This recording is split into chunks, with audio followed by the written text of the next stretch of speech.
Om.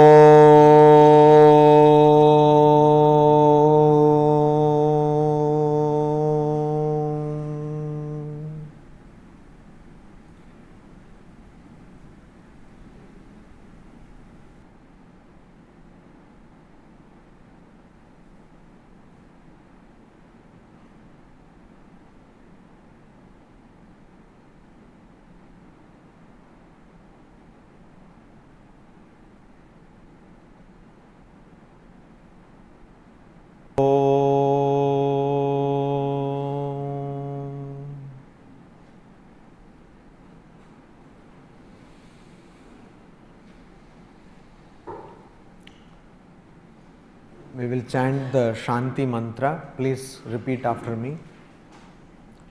Om Sahana Vavatu Sahanau Bhunaktu Sah Viryam Karavavahai Tejasvinavadhitamastu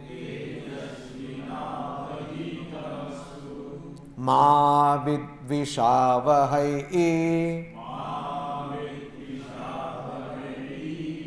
Om Shanti Shanti Shanti.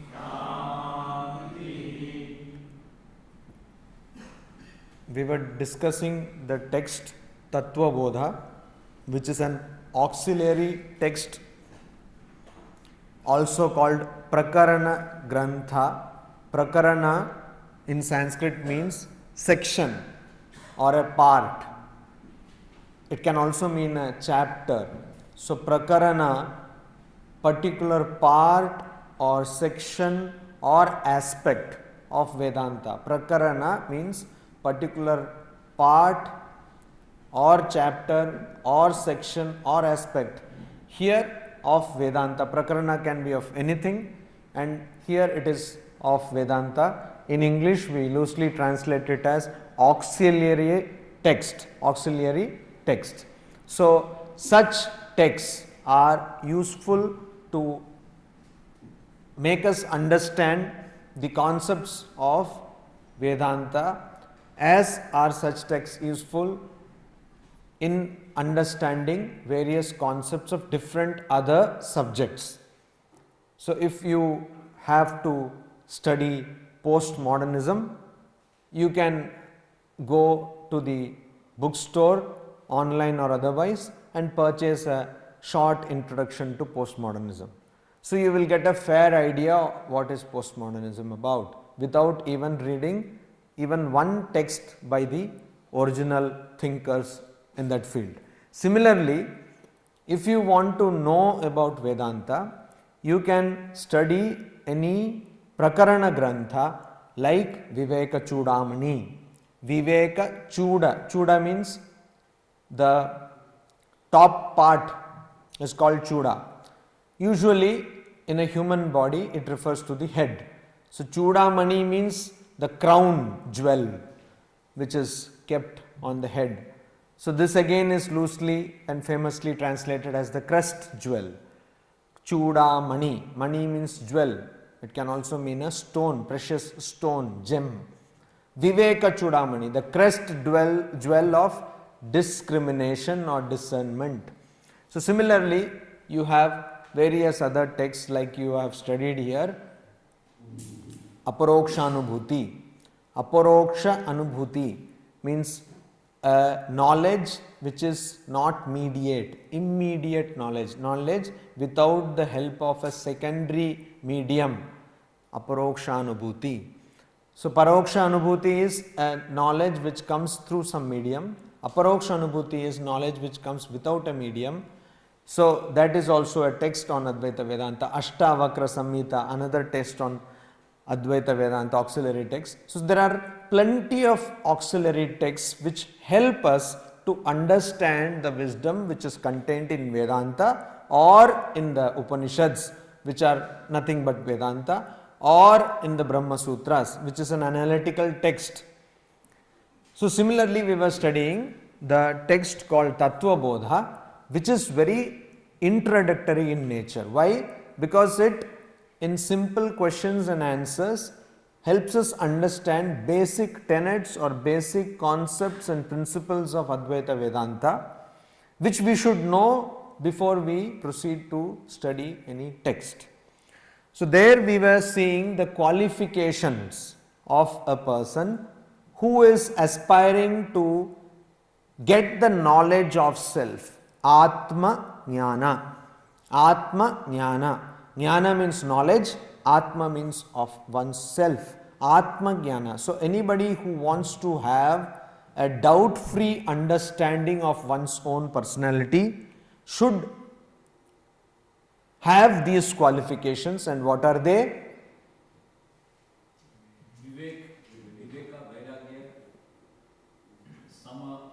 Shama. Shama Adi Shatka Sampatti. Then, so what is this? What are the Shatka Sampattis?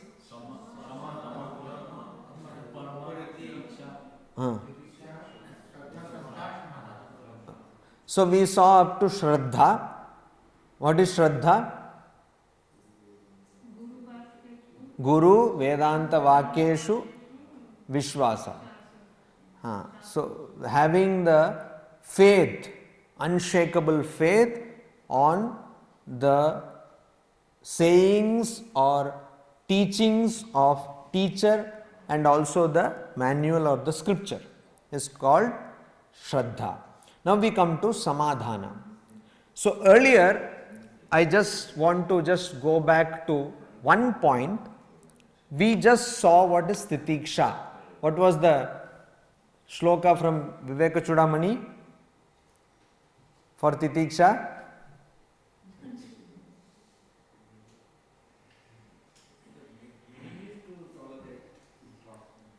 What does that mean? Like this? Shira Sanchalanam in Sanskrit. Moving of head. Huh?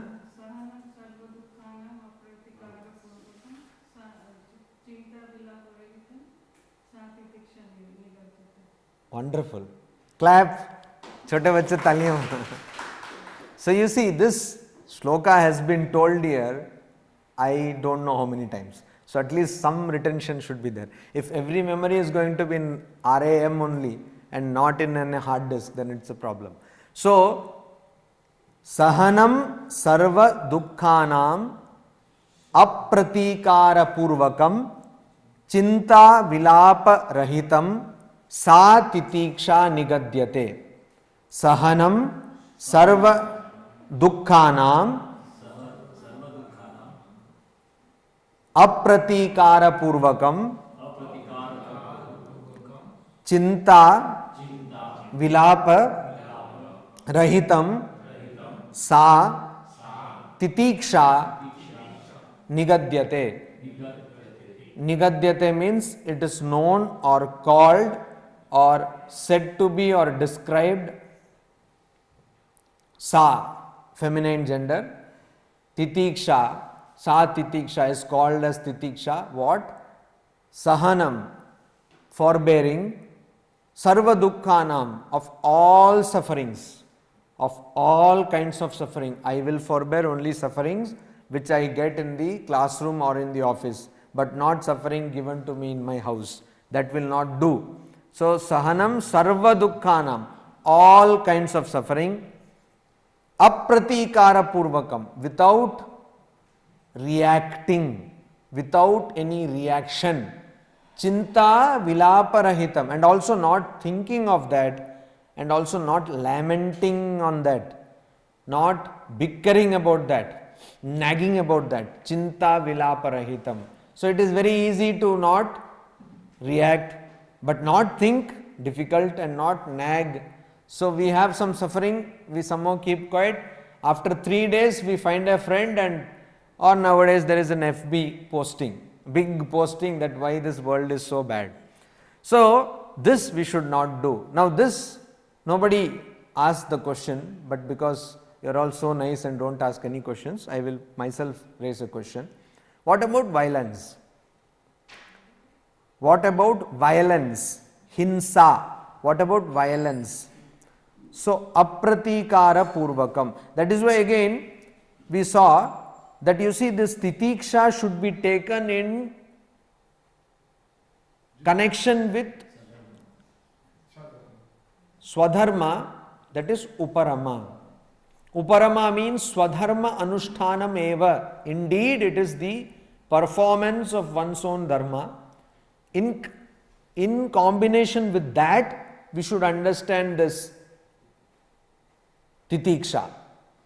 So, a policeman who is supposed to take care of law, or policewoman or police person who is supposed, let us be gender neutral, police person who is supposed to take care of the law finds somebody violating the law and says, okay, I am following titiksha because I have studied this text Vedanta Sara or Tattva Bodha, and now I have got this sudden halo behind my head, so I am now going to follow titiksha. So this person is not waiting in the signal, so let that person pass. That will not do. Why? Because uparama is there. But what about violence? Violence, where there are many situations where we are not expressly required to retaliate. There are many situations where we are not required to do something. It's an option. You are walking on the street. It could be inside the campus or outside the campus, anywhere. You are walking on a road and you see in front of you a person being disturbed physically, assaulted, a person, man or woman, doesn't matter. What do you do then? What do you do then? Do you go and intervene, which 99.99999, I don't know till what decimal point, but don't do, because we say, oh, that is, so everyone has got, yeah, we don't do. No, you come in that 0.000000, I don't know to what decimal point, no? Because thank God, because our population is good enough, even that decimal point means something. It actually works out in proper, not fractions, but whole numerals. So, the point is that generally people don't do anything. Generally means mostly or almost everyone doesn't do anything. So, the rationale is, one, people who have a smattering of Vedanta or who think they know Vedanta, they will say that it is the prarabdha karma of that person is suffering, why should I bother? Great. Second is, see, it is all jhamela, I have enough jhamela of my own, so I don't want further jhamela. So, third, okay, I don't have the energy, I don't have the courage, and this is outright admittance of one's lacking. But none of these reasons are good enough to not intervene. Why?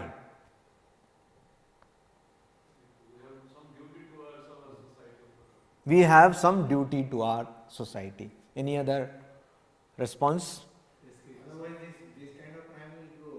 Otherwise, this will go on. So, first is A, because this is my duty.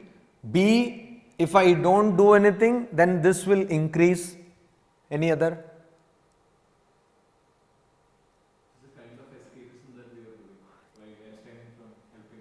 If you don't help, you are escaping the problem. 3, C. Any other? Actually, one who is getting assaulted, his pain I should be able to feel. Oh, so one, like the example of Sri Ramakrishna, one who is getting assaulted, his pain I should be able to feel. 4 points we have got. Any other point? Any other?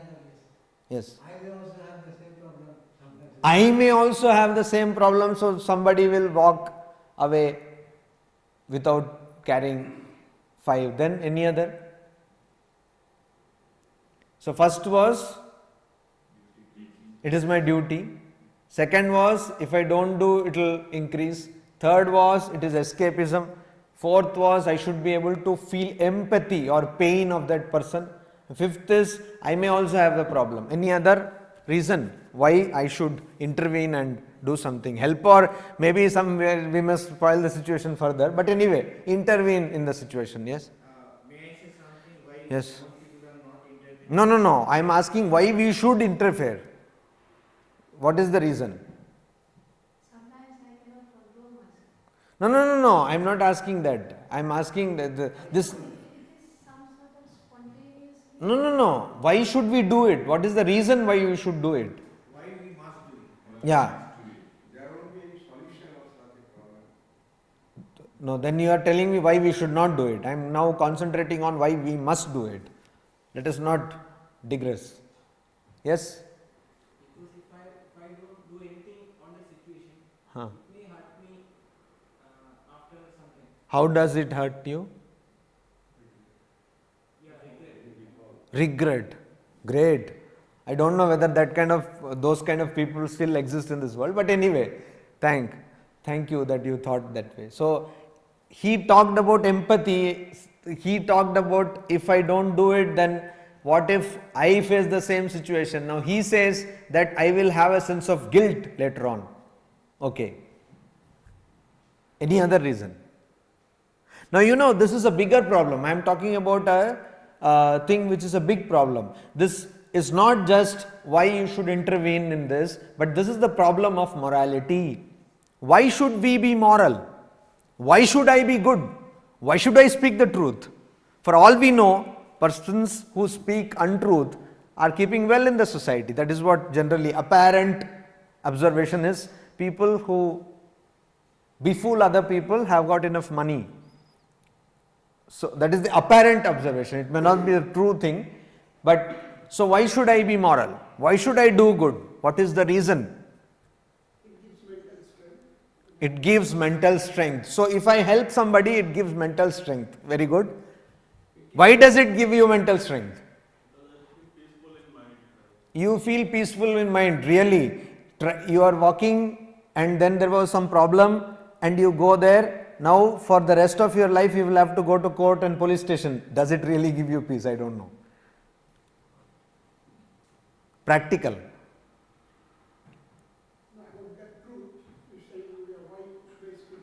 No, it gives you mental strength, but now we are coming to our problem of I am walking on the road and I find somebody doing something to some other person, injuring somebody, hurting somebody. I should intervene. Why should I intervene there? What is the reason I should intervene there? That is the question. Even there, yours could be a response that I get strength of mind.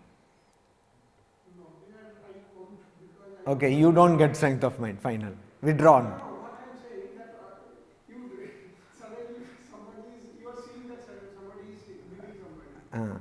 You don't know whether that person actually beat the. No. Okay. Good point. Good point.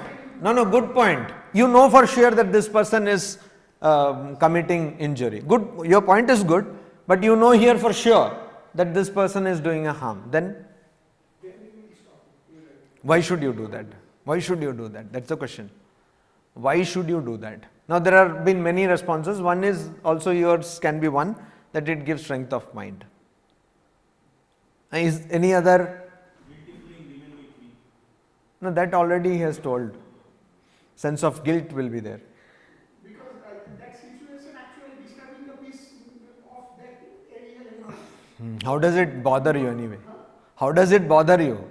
There are so many things disturbing the peace of this earth, like we use AC, so it is going and creating a hole in the ozone layer. Yes? I want to see the whole world in peace. Okay, but by helping one person, how can you ensure that the whole world will be in peace? It is practically impossible. Because he is trying to change the equilibrium of the system. No, but how? You see, your question itself has the answer. You are telling that a person is trying to change the equilibrium. If at all there is equilibrium, nobody can change it. It's like law of conservation of energy. No, nobody can actually do anything. So if you are going to do something, some other person will be subdued. So the equilibrium will remain. Equilibrium will remain. So no. The philosophical answer to this question is that, and there can be only one answer. The answer is essentially I and the other person are not different. Till he realizes Huh? till he realizes that other person is different from him. I don't know. Whether you realize or not, have you been to Greenland? But does Greenland exist? Okay. But you have not realized Greenland. In that philosophy, I am the bigger Worldly matter is the worldly matter. No, this is also worldly matter only. No, you are getting it wrong. Why does it suddenly become worldly and that becomes otherworldly? Worldly matter is easy to perceive. No. Greenland you have never perceived. I mean, I have seen photographs and all that. I can Similarly, Upanishads say, people say we have seen that. Then what is the problem in believing it? So who is beating that? You are ready to believe Google Maps but not a rishi. then the same person is beating the same person. That's all. Yeah. No, same person is not beating the same person.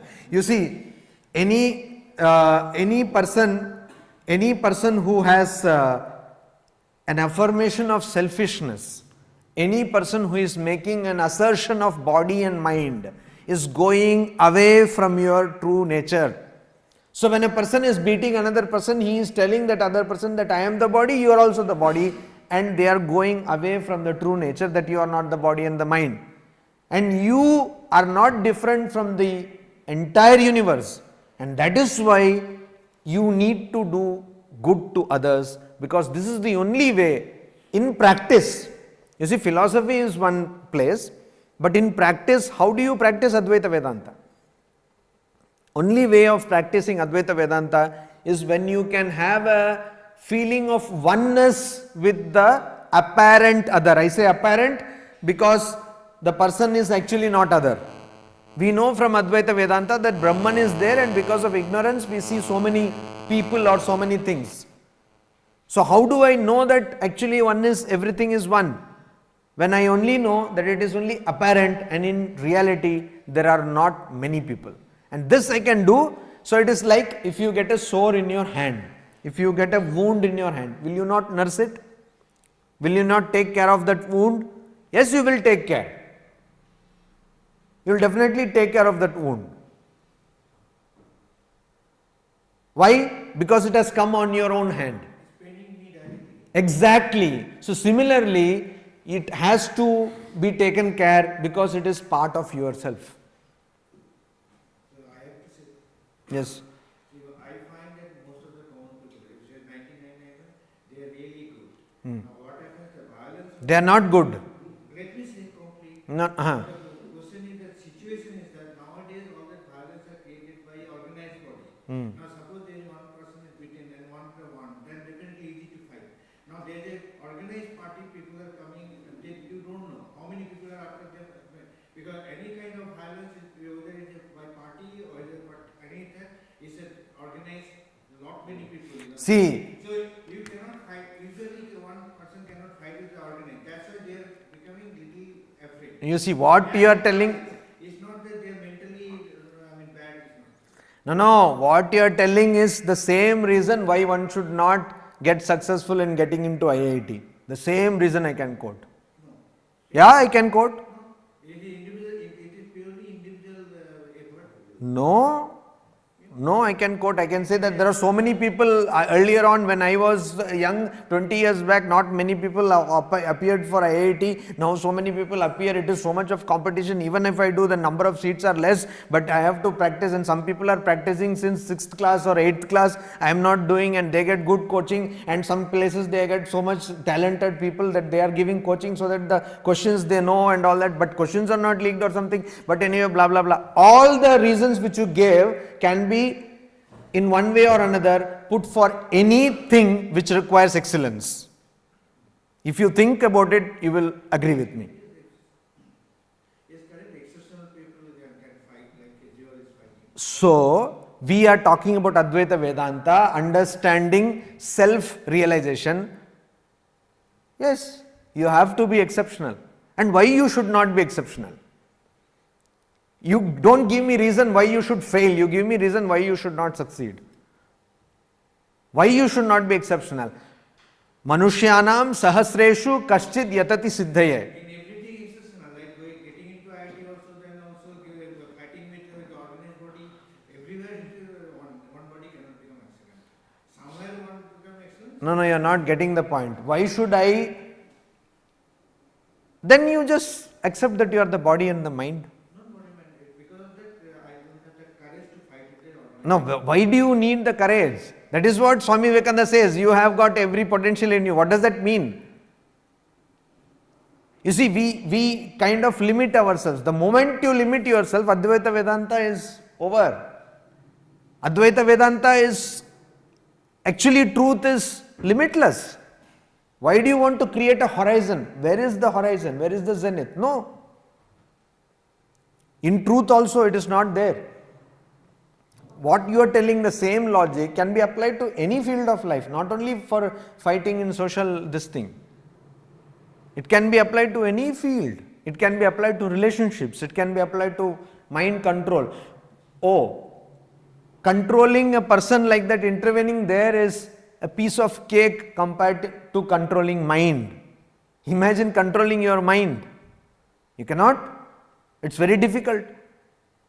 But we have to do it, and that is why again and again it is told, Manushyanam sahasreshu kaschid yatati siddhaye. Among thousands of people, some people try for perfection. Why? Same thing with other things. You see, just by being a witness to an untruth, you become a party to that untruth. This is a fact.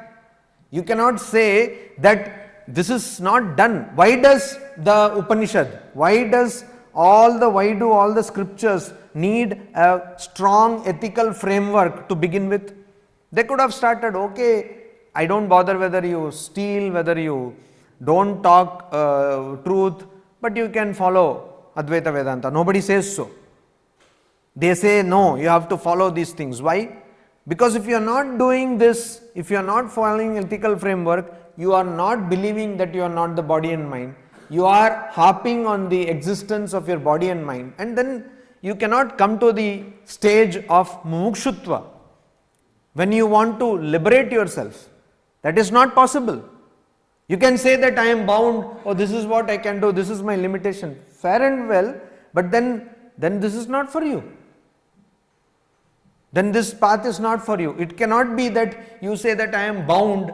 Even from a devotee's standpoint, you cannot say I am bound. You see Prahlada, what happened to Prahlada? Did Prahlada say, yes, he will throw from me and I will die? He said, no. He said, Narayana will take care of me.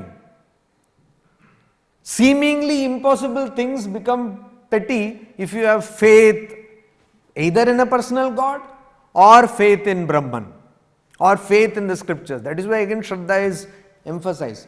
So if we accept what you say is actually what most of the people say, again 99.99. If we accept that, that means all our scriptures are false. That means whatever they have told is all wrong. These examples are not written in the Shastras. That if there is violence, get into the violence. Definitely they are written. Shankaracharya says that what is truth? Yes, it is written. Shankaracharya in his Gita commentary says what is truth? That which you accept, that which you have heard, that which you have seen, and that which you also see being practiced and you are party to, that is truth. So if you are party to non-truth, it is being untruthful.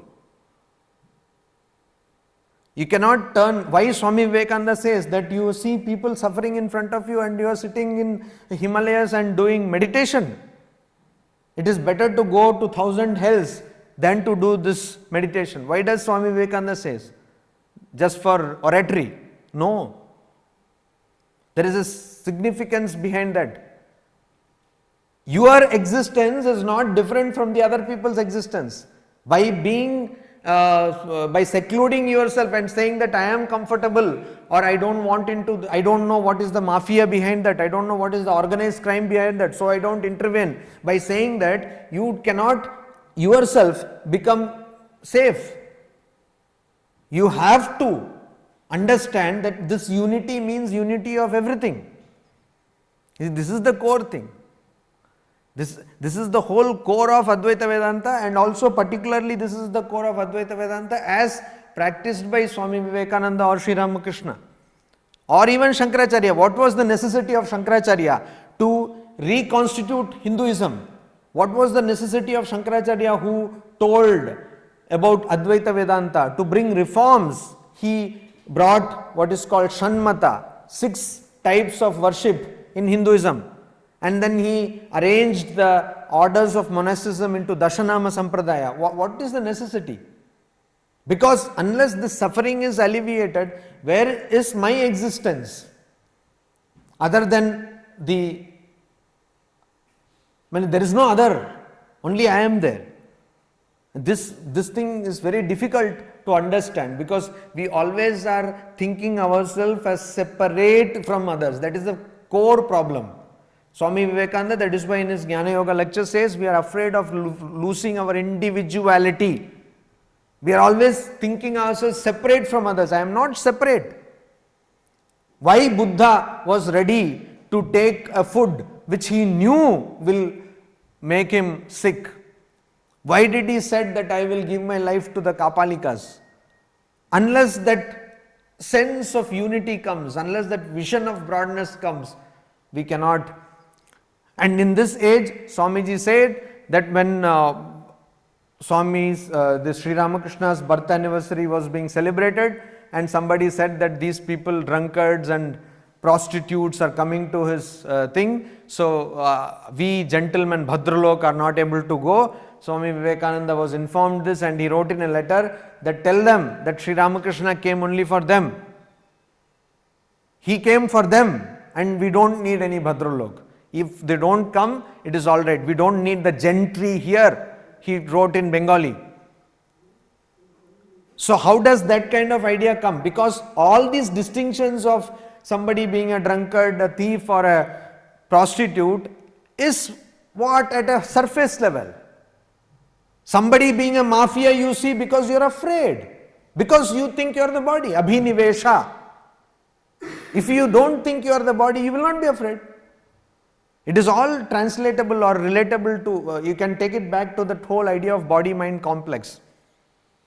That is why. So Advaita Vedanta requires as a prerequisite that you at least intellectually think yourself to be not body and not mind.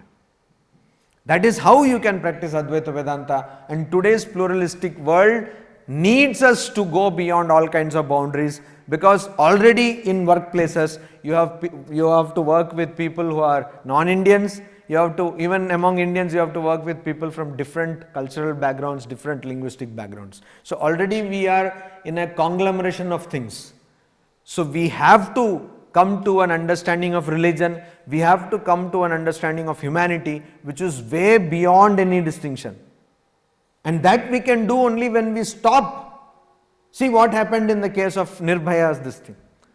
There should be a common thing. No, that is how people come out. That is how people react or respond, will be the better word. Why is not that done? Because everyone thinks, it's like the story of this story, a king told, wanted to find out how many people are honest, and then the minister said that okay, we will have a huge tank and ask everyone to put 1 liter of milk there. And finally they found out that there was no milk at all, water, because every other person was thinking that if I add water, who will notice? Finally only water was there. So that is what will happen. If everyone is going to think that I will not do this, I will not do this, then nobody will be able to do. If every one of us will think Advaita Vedanta is not for me, or I need not do this, then none of us will do. That is what happens. So this whole idea of individuality or trying to keep a distinction from others is totally against any idea of unity or religion. You see, if you talk about Saint Francis of Assisi of Christianity or Saint Teresa of Avila, we see that Saint Francis of Assisi was in love with nature. He brought a reform in the Christian monasticism. Why? Because he said we should go closer to the nature. Saint Teresa of Avila, she said we should be rooted in God. And what does God mean? Oneness. So this is not only true to the Indian tradition, but it is true to all the religions or all the major traditions of the world. Or if you even see a scientific tradition, what does science want today is convergence, not divergence. Loosely. So we want to get to a common understanding of things. We want to arrive at understanding where we have simplified understanding of the general universe. That is what everyone is trying to arrive at. So that we need to always keep in mind. So now, violence does not mean, or titiksha does not mean being cowed down by oppression. This we should understand. Titiksha does not mean that somebody will come and oppress you and you keep quiet. Why? Because Shankaracharya never said so. Not only that, Shankaracharya told against that. He actually told against that. He asked people to protect Hinduism. Okay, protect Hinduism is one representative thing. Hinduism does not mean only Hinduism, means protect your own belief, etc. Swami Vivekananda was very, very vocal in this. Very, very vocal.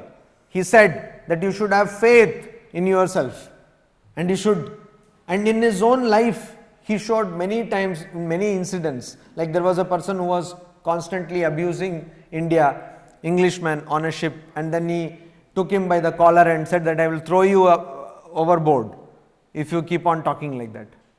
So violence is something else. You see, cowards have no, weaklings have no right to claim to be ahimsa or non-violent. A person who comes and beats you, then you said, I am non-violent. That doesn't make sense. Because you have no other way. So, this being suppressed by oppression, being cowed down by oppression does not mean titiksha. Titiksha, so when you are able to see oppression itself means you are not in titiksha. So when you are seeing oppression, you have to respond. But titiksha is, say for some person who is in such a great exalted state like that saint about whom Swami Vivekananda says, that he used to take worms and put on the wound. So let worms eat my body. Or a thief came, another saint, a thief came and tried to steal something, Pavhari Baba, and he ran behind him and said that you have left all these things, these are also yours, take it away. And finally that person who stole, he became a sadhu. So this kind of total detachment from body mind, in that case titiksha comes naturally. Otherwise, these things cannot be forced on you, should not be forced on you. So this is a very important thing. When somebody is coming to beat you, sahanam sarva dukkhanam, no, that doesn't mean that. Sahanam sarva dukkhanam should be applied at various other levels. Like somebody is scolding you, keep quiet, just listen. So you also go and there is a verbal duel and all that. So that again Swami Vivekananda in his life showed that there is this incident where Swamiji was going in the train and two Englishmen were there and they were constantly abusing Swamiji, and then one station came and he asked for water in English, and these people were totally they were surprised and they said, oh, you knew English, then why didn't you say anything? They said, this is not the first time I am meeting fools. So that kind of thing we should have. So we should understand this titiksha from the right perspective. Now we will go to samadhana. Samadhana means what? Sama adhana. Adhana is fixing and sama means equilibrium. So samadhana. Samadhanam kim? Chitta aikagrata. Aikagrata means concentration. Chitta means what? Aikagrata. Oh, spelling mistake. So, what is chitta? It is translated in English as mind stuff. Actually, mind. Chitta is mind. So, concentrating the mind is called samadhana. Concentration of mind is called samadhana. So, Swami Vivekananda says, if I have the opportunity to study once again, I will first understand how to concentrate. The core, the essence of education is not information but concentration. How to concentrate. That is what we should know. So, samadhana means concentration. Training your mind in such a way that it will be able to fix itself on a particular subject at any particular point of time.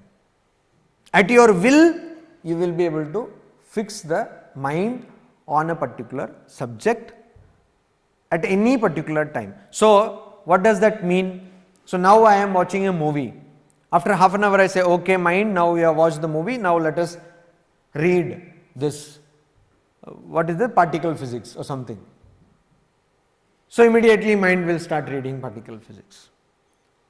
Swami Vivekananda actually envisioned such a mental control for the monks of Ramakrishna order. He said that this moment you will go to the fields and cultivate the crops, and the next moment you will take and sell them in the market, and then you will discuss the shastras, etc. In Bengali he said, Chondi Path theke juto silai. So, from doing the recital, it's a ceremonial recital of the Chandi, Durga Saptashati. Anyway, same thing. So, or mending the shoes.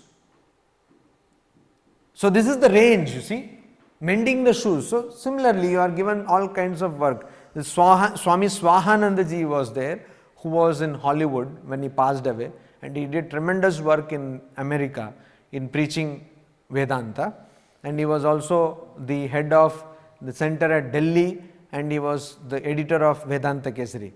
So, this Swami Swahanandaji, when he joined the mission, after some time he was posted to Chennai, and there Swami Kailashanandaji was the head at that time. So, he asked him, what did you do, what did you study? So, he was double MA it seems, MA in English and MA in some other subject, I think Sanskrit. So, he said double MA. So, he said okay. Then he said okay, from tomorrow onwards your job is to clean the cobwebs and all the bathrooms and all the latrines. This is your job. So, for 1 year he did the job. For 1 year he did that. He cleaned all the cobwebs and all the verandas and bathrooms and latrines. So, that is what. So, from then and after 1 year he was made the editor of Vedanta Kesari. Assistant editor. At that time it was called assistant editor. So, that is what. So, you have to do all kinds of work. Why? You train your mind. In Buddhism also this is there, which is being now received very nicely by the West, particularly US of A. So, you go and you have to mop, you know. If you go to the Google and Googlaya Namaha, and then you see so many pictures, images of people mopping the floor and all that. So, you do a lot of work. So, this kind of habit of concentrating your mind at will at a particular thing. I have seen Swami Ranganathanandaji, it is 1 year or 1.5 years before his passing away, studying neurology. He was actually learning a new thing, neurology, at that age with the help of a doctor. He was just an MBBS doctor. So, wherever he had some confusion, he used to go and ask somebody. And so, this is the thing. So, how can somebody at that age study a topic which is so daunting even to people who are younger, very young in fact. So, that is the whole idea, that you have to concentrate your mind. You have to put your mind in such a way that, like we press, it will be so trained. There is a lecture by Ranganathanji, spiritual training of the mind. How you train the mind? So, you just say to the mind, don't do this, and it will not do it. Is it even possible? Yes, it is possible. How is it possible? So Sri Sarada Devi, she says that you see, mind is a very tricky thing. Mind is a very tricky thing. How you habituate it, the exact way it will be habituated. So sometimes she fell ill and she could not get up in the morning, early morning, say 3:30 or something, and she used to do some japa. She used to say that she did 1 lakh japa, 1 lakh number of japas in a day. So many people have done a lot of complicated mathematical calculations and arrived at the conclusion that it is impossible to do that. But anyway, they could not find out how she did, because 1 lakh divided, multiplied and all they did, and they found that it's very difficult. But anyway, the point is that she said that when I fell ill, I could not get up, and then for many days I could not get up, because the mind was habituated, and then it took me some time to get up. What does he mean? She means that it is very difficult. So if you are given a piece of cake or say a cup of tea at a particular time at a particular day for say 1 year, then exactly at that time your mind wants tea, and if you don't get, you suddenly get a migraine or a headache. So that has got nothing, it's purely psychological. There is no physiological reason for your body to get headache because you have not got tea. No. So this expectancy, have I told you about this expectancy, this warm and a doctor and all that? No. Of course, this was there in a TV show, Bengali TV show. How people start expecting things, no? So there was this young boy who had stomach pain, and he went to, the parents took him to various doctors. In vain, of course, because nobody could cure him, and severe stomach pain. Then one famous, genius, eccentric doctor was there. So the parents took the boy to that doctor, and he said, okay, I can cure this fellow, but it will take me 15 days. So the first day, he made him sit, gave him a cup of tea and 2 biscuits. Then the second day, he did the same thing. It went on for 14 days, and on the 15th day, he asked him to sit and gave him a cup of tea and waited for half an hour, 1 hour, like that. And he had asked him to keep his mouth open. So after 1 hour, a big worm, tapeworm came out and said, but where is the biscuit? So he just pulled it out and was cured. The moral of the story is expectation. You see, you start expecting things. Oh, somebody is like, somebody goes and you think that you will be received in an airport, and somebody else is being received and you think hello, hi, but actually it is for somebody. Or somebody is doing hi and you think that you are being waved at, and then you also do hi, only to know that the person was standing just behind you. So this expectation, we always face this, we always expect things. That this is happening to me, this is happening to me, I will get this, I will get this. So the mind should be trained to expect only when it is given, or it should be trained contrary, it should be trained not to expect anything. Just as they say, take things as they come. And that training, is it possible? Yes, it is possible. It is possible. If you are a devotee, you can train that Ram ki Ichcha, etc. Or if you are more to the knowledge path, then you can convince yourself rationally that this world is nothing but a manifestation of Brahman, and so you can say that I need not expect any of these false images. So unless we do these things, we cannot concentrate. Why? Because when you are doing something, you should be focused on that. Having said this, we have this practical problem of, there is now, say, I think in January there will be this soccer, no? So we are kind of glued to the screen. What happens, Brazil and all this, Argentina and all that. So we are like totally glued. We don't think that this universe is a manifestation of Brahman. We don't think Ram ki Ichcha. and we have not done some great samadhi or meditation exercise, but we are focused. What is the reason?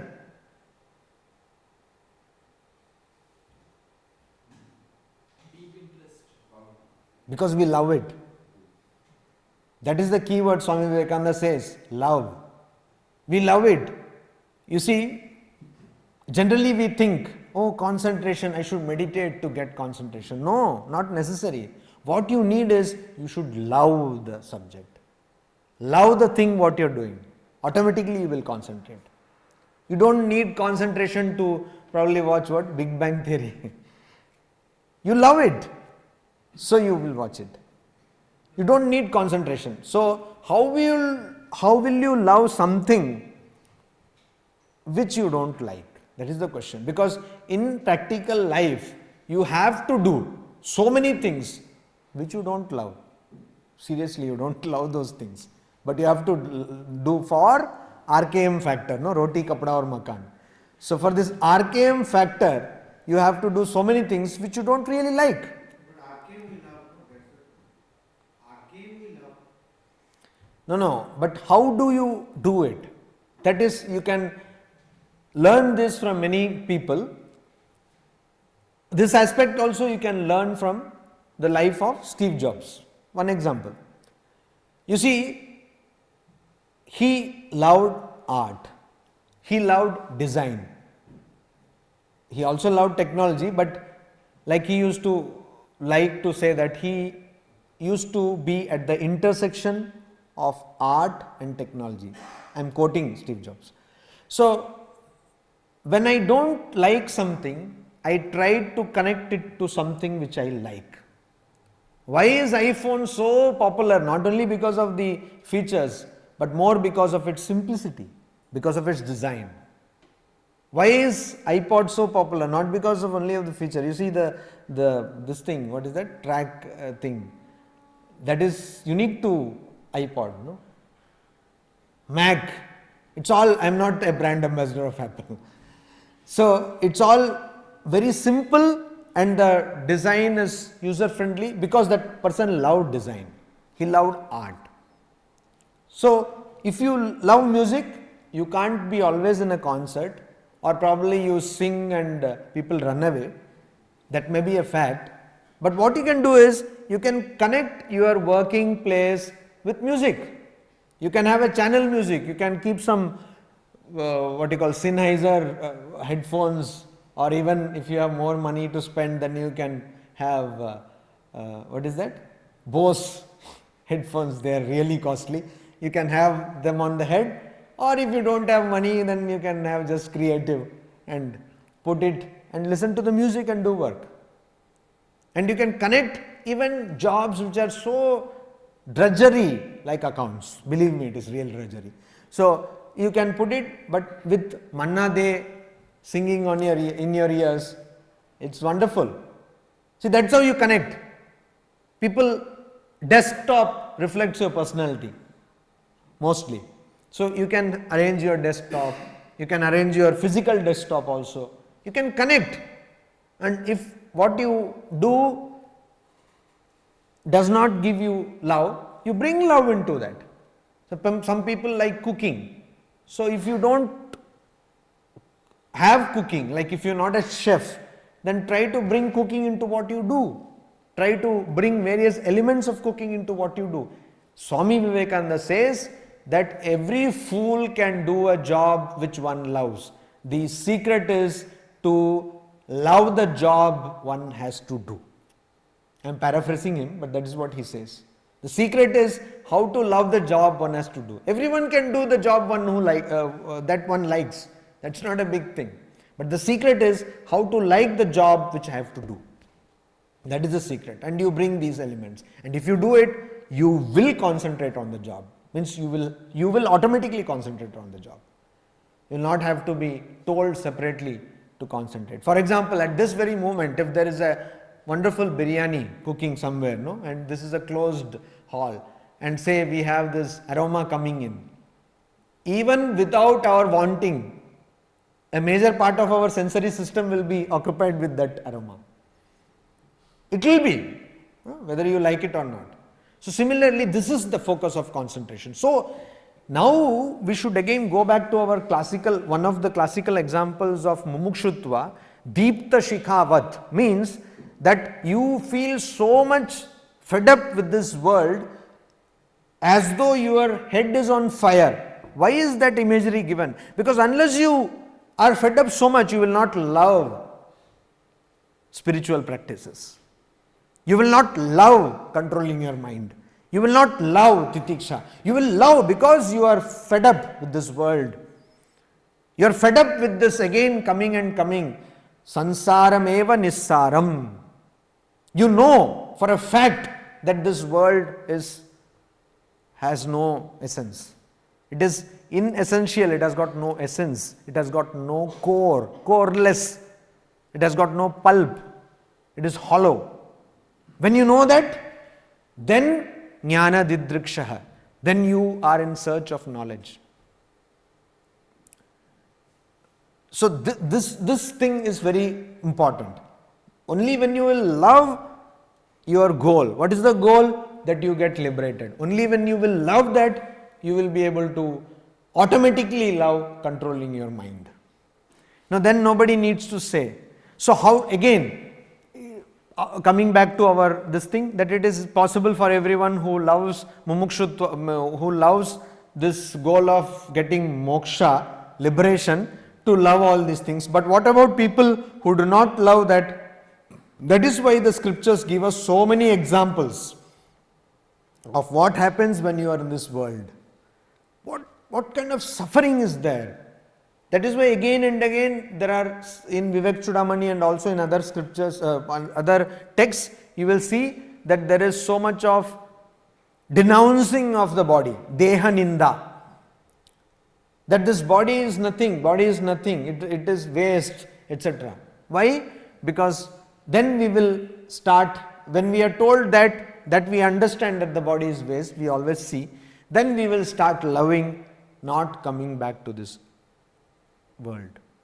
And unless you love that, these things will not become simple. So we have to love, we should have this passion for getting away from this bondage, passion for freedom.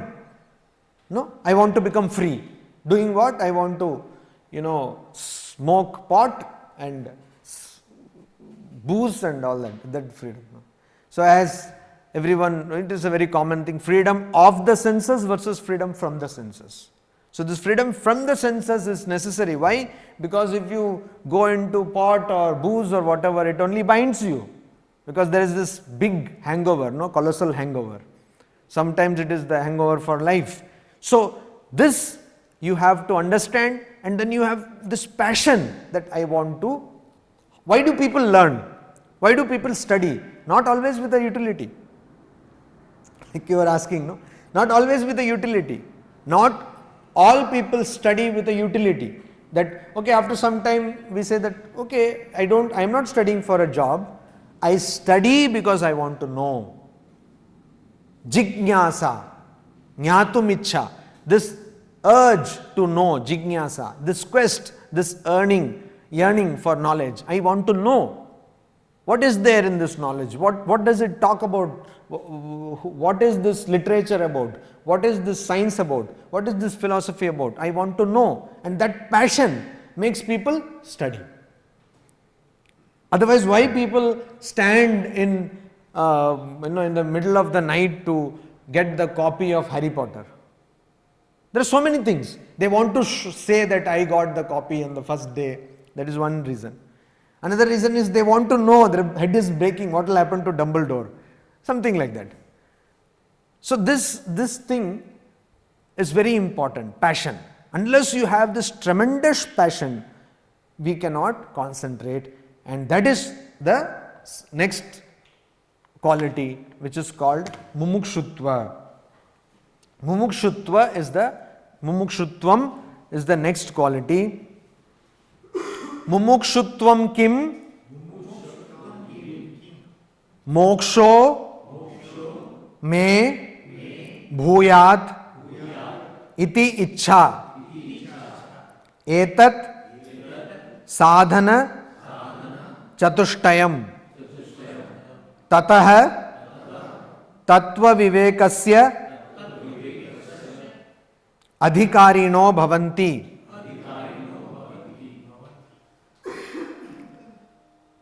Bhavanti means they become, it is a plural. Tatah, then Tattva Vivekasya Adhikarina. Tattva Viveka means the knowledge of the principle. The principle is Brahman. So the knowledge of the principle Adhikarina, they become qualified to know the knowledge, to know the principle, or they become qualified to get the principle knowledge of the principle. Then, tatah means then. When one has acquired this sadhana chatushtayam, when one has attained this 4 qualities of a sadhaka, a person who is a spiritual aspirant, a person who wants to practice spirituality. Mumukshutvam. What is mumukshutva? The quality of being a mumukshu. Mumukshutva means the quality of being a mumukshu, or mumukshunes is called mumukshutva. What is mumukshu? Mumukshu is one who has got the desire for moksha. Mumuksha. What is mumukshu? One who is mumukshu, one who has mumuksha. One who has mumuksha is called mumukshu. What is mumuksha? Moktum ichha. Moktum ichha. The desire to become free. The desire to become free is called mumuksha. What free? There are different types of freedom, no? So here, moksho me bhuyat iti ichha. So let me become free. That is mumuksha. But here we are talking about what kind of freedom? Not political freedom, not social freedom, not financial freedom, not educational freedom. We are talking about freedom from janana marana chakra. Freedom from punarapi maranam, punarapi jananam, punarapi janani jathare shayanam. Freedom from coming back to this world again and again. Samsara, this rotation, samsara chakra, cycle of transmigration. We want to be freed from this. We don't want to come back to this world of births and deaths. That freedom, moksho me bhuyat, let me be free. That is the exact translation. Moksho me bhuyat, let me be free.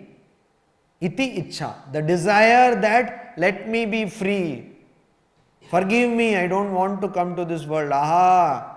See, in Kathopanishad we saw that when we saw the imagery of the inverted tree, Urdhva Moolam, then we saw that there are different kinds of sounds of merriment and suffering.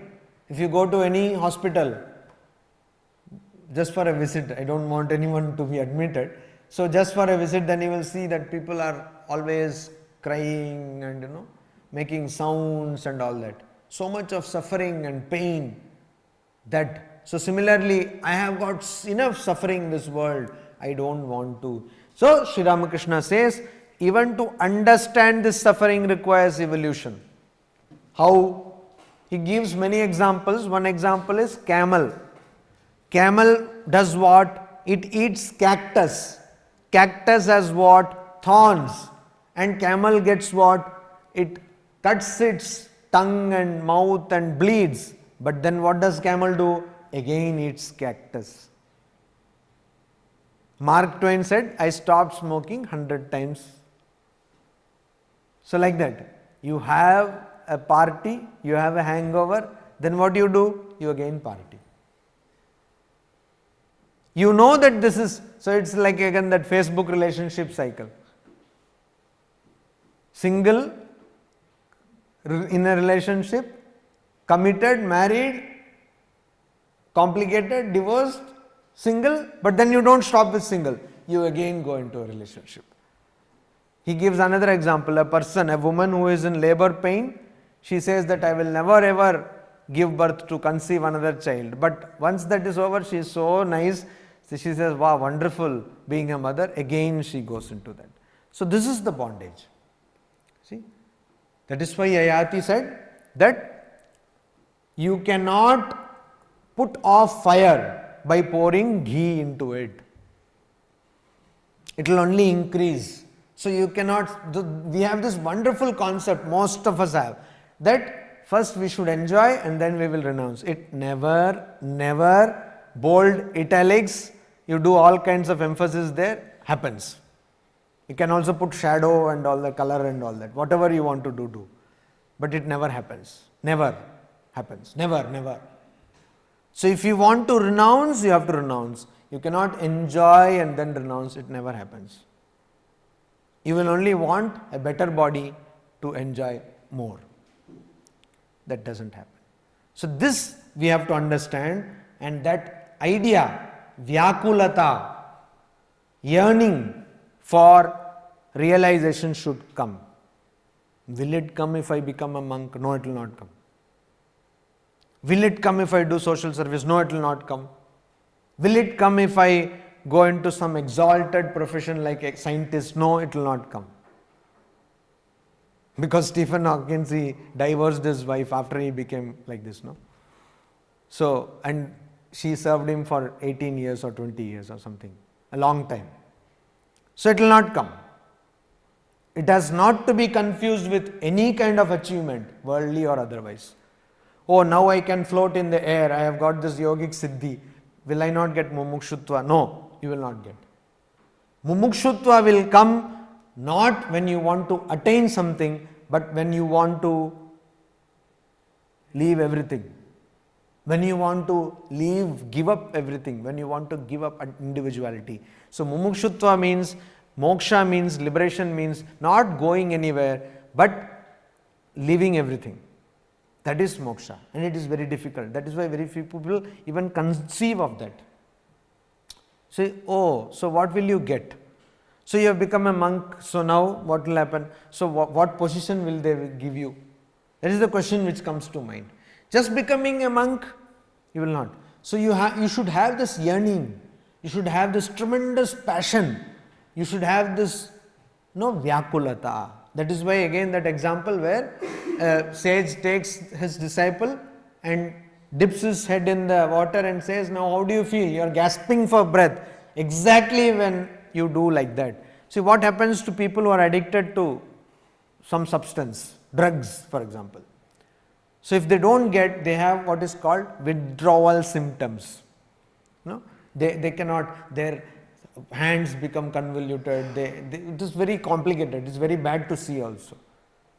So they are gasping. What happens to asthmatic patients? They start gasping for breath. They gasp.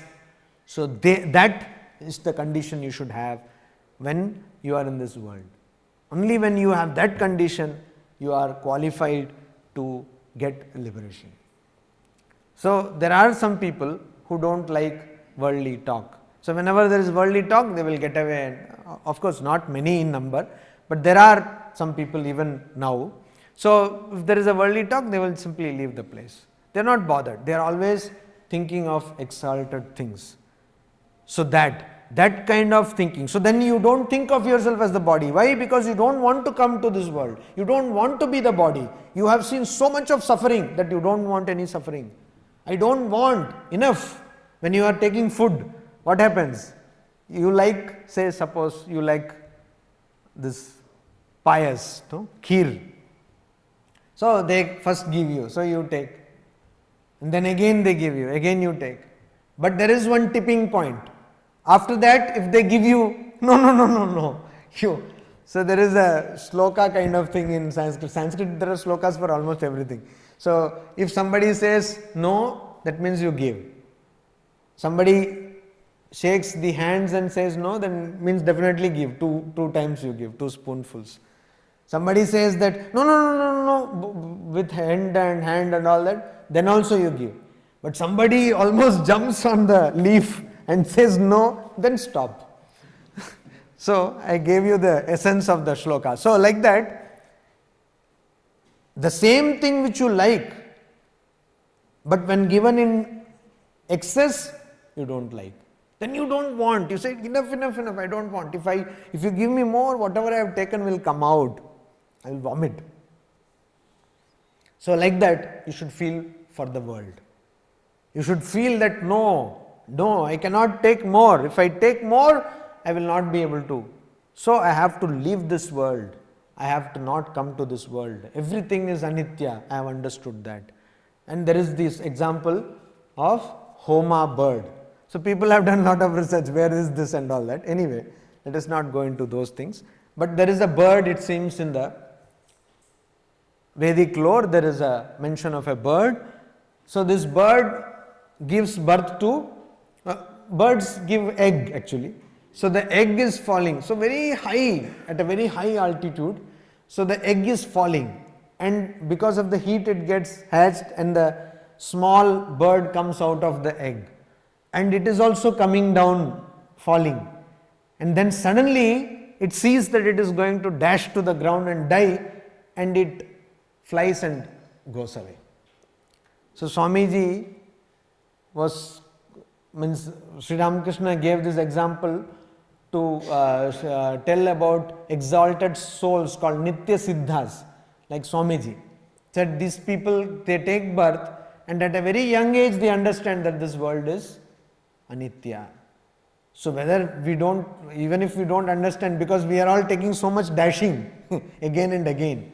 So at least after that, let us understand that this world is full of suffering. Anityam asukham lokam imam prapya bhajasva mam. Shri Krishna says beautifully in the Gita that this imam lokam, imam anityam asukham lokam prapya, having attained this loka, this world which is unreal, impermanent and which gives suffering, having attained this, bhajasva mam bhajasva. It's a kind of an order, mam bhajasva. You pray, worship me, think about me, meditate on me.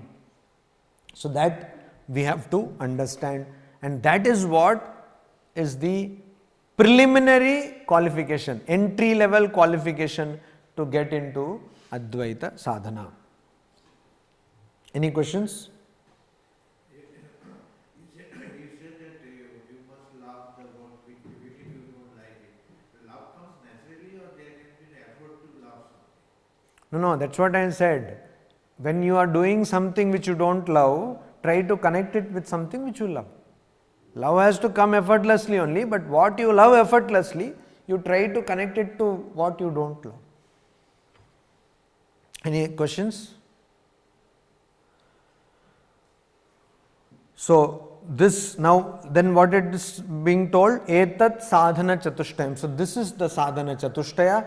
This is the group of the qualifications for doing sadhana. Then after this, people become qualified. Having known this, people become qualified to know the principle. So next week and probably the other week, we will have no class. Next week also, these people were telling, because they have some duties and all, may not be there. So you have enough time to practice titiksha and shatka sampatti and all that, mumukshutva. So next time you come, all people will have this thing, deepta shikha, glowing fire, that now enough. So we can have some water reservoir also here for quenching your fire. So really, no one has got any question? Yes. What is the rest of the One second. Okay, you tell me. Chinta Vilapa Rahitam then? Sa titiksha nigadyate. Sa titiksha nigadyate. Gadya nigadyate. Yes. Maharaj, I have seen many of my friends or not of my age, someone in seniors also, they have got tremendous passion for something, say for sports, I'd say, many of the people. And they try to master the art of whatever the sports is or whatever the activity is, as if like they are attaining God. Almost like that. No, that is not true. But yes, they have the passion. Yes. Then So, what is spiritual advice?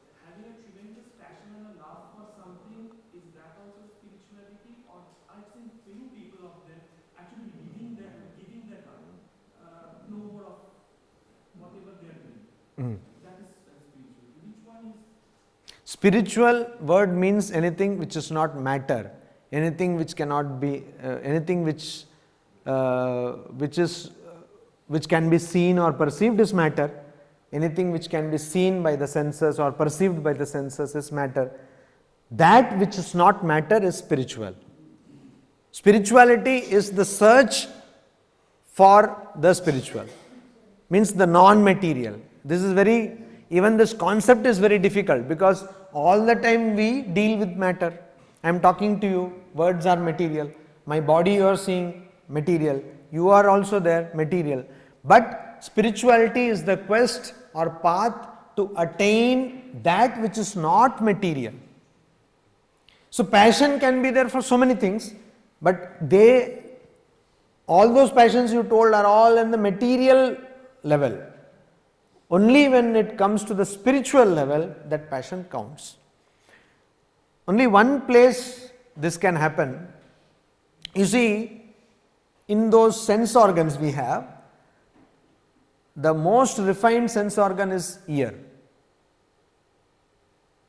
Most refined sense organ is ear.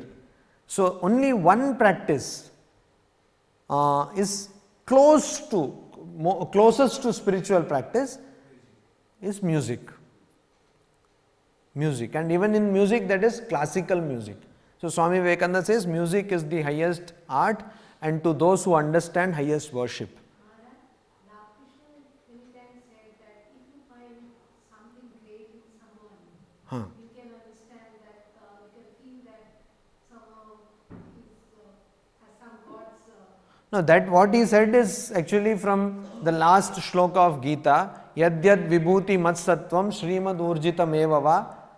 So what does it mean? That wherever there is some kind of Those who are having some passion, like Maharaj, Atmapriyanandaji came and he was talking on Vedanta, and he said, like, the Jayasuriya, he said that somebody asked him that whether you like to win or not. He said, I have come to play cricket.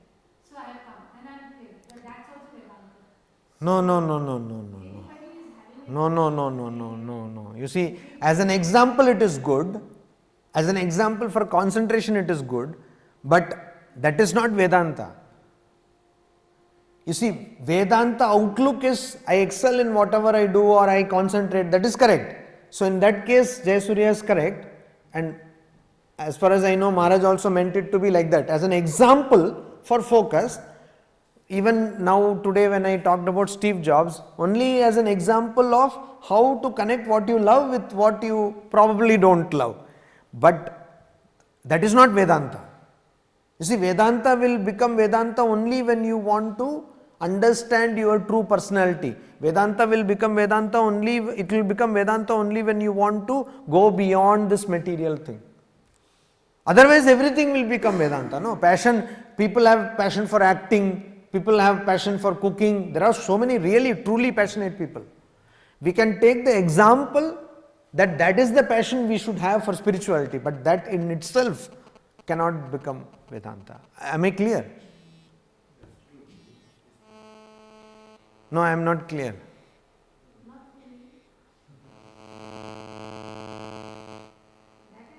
they are not waiting for the results, but they like to do the work.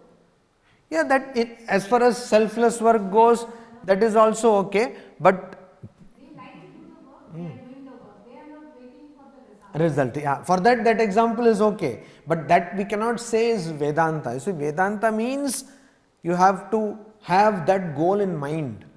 It can be your understanding or personality or whatever you call it, but that has to be there. Otherwise what will happen, you will be in that body mind construct only. But we can be inspired from these people because you see they are focused, etc. But that cannot be called as Vedanta. Is it clearer? Swamiji, I have a very simple question. Have you seen anyone who has excelled in Sadhana Chatushtaya? Yeah, many people. Many people.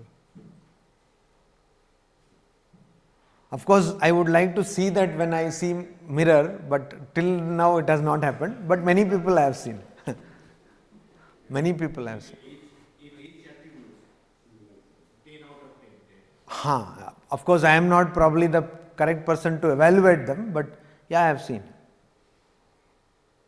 Yes. Usually this Brahmagyan must have had these things, right? Yeah, but again, I am not in a position to evaluate who is a Brahmagyan, but people like Ranganathanandaji and all that, I think because all people say, and even by his own, not so openly, but by his own affirmation. So I have seen such people, so definitely. And I have also seen people who have totally no body consciousness. Actually, I have tested it. So there are people like that. So definitely. The Brahmaganis, at least they tell their own personal experience to their own seva. Not necessarily. Not. To seva cannot. No, not necessarily. It is a myth. Not necessarily. Yes. In Shraddha Vibhaga Yoga, this Shraddha is a faith in words of Guru.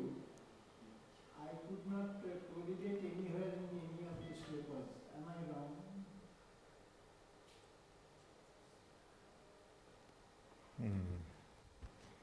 No, I need not be answered. No, but which chapter is that? Shraddha Vibhaga. Which chapter is that? 17th part. Hmm. No, Gunatra Vibhaga Yoga is 17th.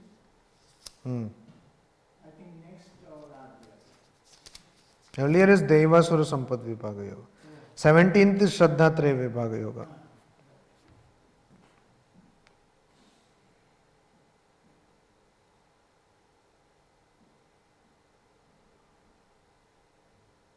Perhaps my inquiry is wrong. No, your inquiry is correct. Why should your inquiry be? No inquiry in itself cannot be wrong, no?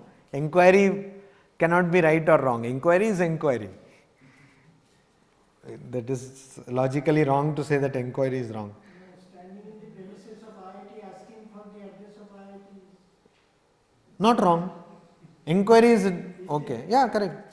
So somebody has to tell maybe with a smile that you are standing in IIT. Or then I will find the answer myself. I am not sure about that. That I can help you also if you see Sattvanurupa Sarvasya Shraddha Bhavati. What was the question? Question was that in Vedanta Vakya and Guru's Vakya, a person if he has faith, that is called Shraddha. So in the 17th chapter of Bhagavad Gita, which is Shraddhatraya Vibhaga Yoga, he could not find a similar shloka. That is the question. Or anywhere mention of the Guru.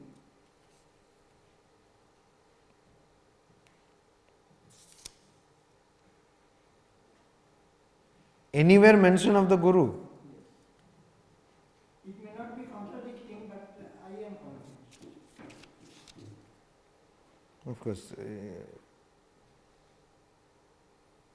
everything Guru is required for. See, the question itself is Ye Shastram Vidhi Mutsrujya Yajante Shraddhayanvita Tesham Nishtatu Ka Krishna Sattva Rajastama. So Arjuna's question itself is that one who does not follow the injunctions of Shastra, what is their nishtha like? So then he says Trivida Bhavati Shraddha Dehinam Sa Swabhavaja, etc. etc. Satviki Sattvanurupa Sarvasya Shraddha Bhavati Bharata Shraddha Mayoyam Purusha Shraddha Yajante. No, the second part of the definition is correct. Faith in Vedanta is all right, but Guru. Guru is missing, but maybe the concept of Guru is different. No. Why will it?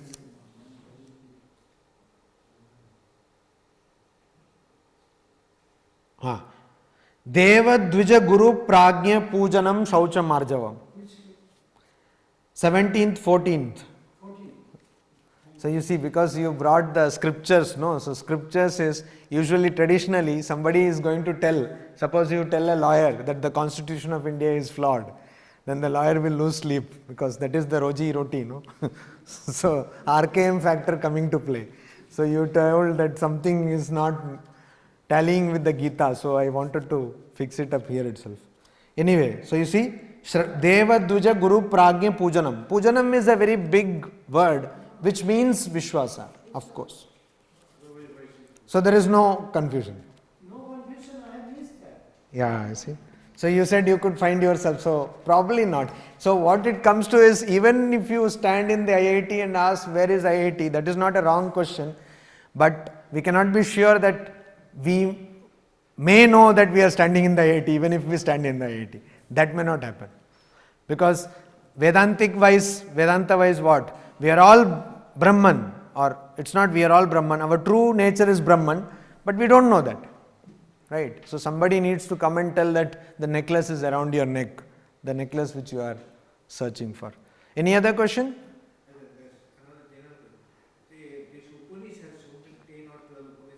There are more Upanishads. 10 Upanishads were commented by Shankaracharya. Anything beyond Gita?